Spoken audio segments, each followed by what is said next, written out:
Who is George Hendrik Breitner and what did he have to do with Impressionism? A very kind subscriber asked for information on this painter and photographer. You may not know much about this artist, but you will by the end of the video. I think you will fall in love with his work, so let's have a shared learning experience. See you on the other side.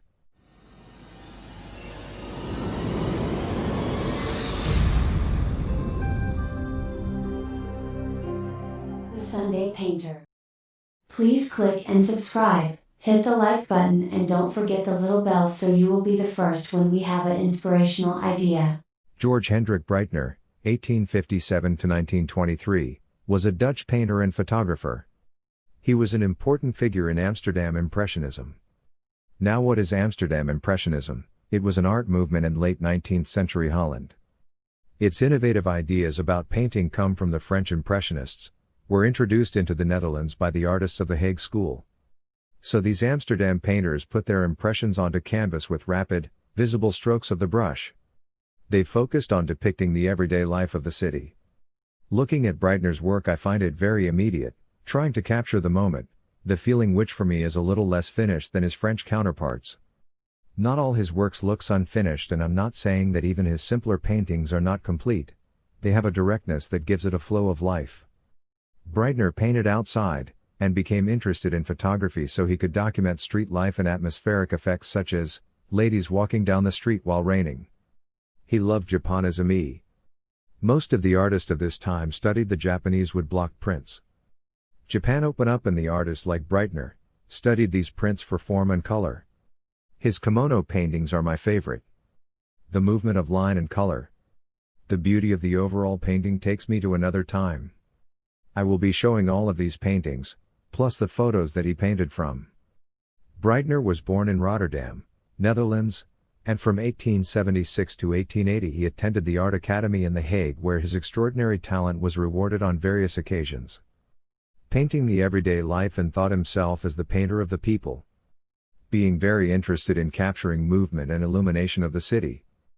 Breitner preferred cloudy weather conditions, and a grayish and brownish palette resulted from certain limitations of the photographic material.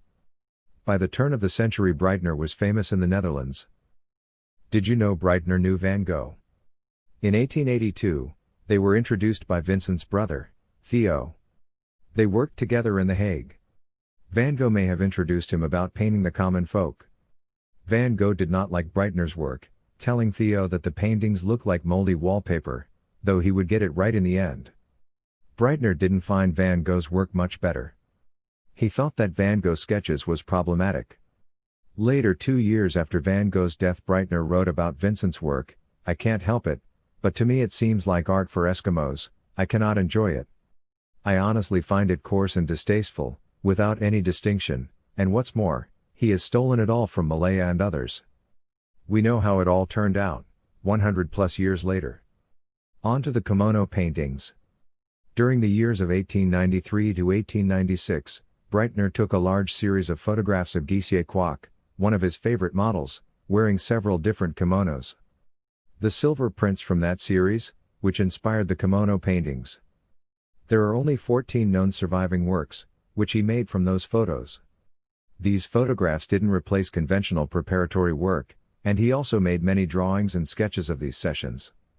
Breitner took hundreds if not thousands of photos of street scenes in Amsterdam, and made many paintings of them.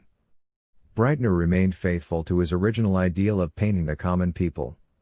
Even relying quite heavily on photography when painting, Breitner still painted directly from life. His reputation has largely remained confined to the Netherlands, despite his involvement with Van Gogh. Most appropriately, his name has entered the Dutch language, who still refer to dull and overcast weather as "weer typisch Breitner weer," which means typical Breitner weather again. I'm glad we got to share Breitner's work in this short history lesson.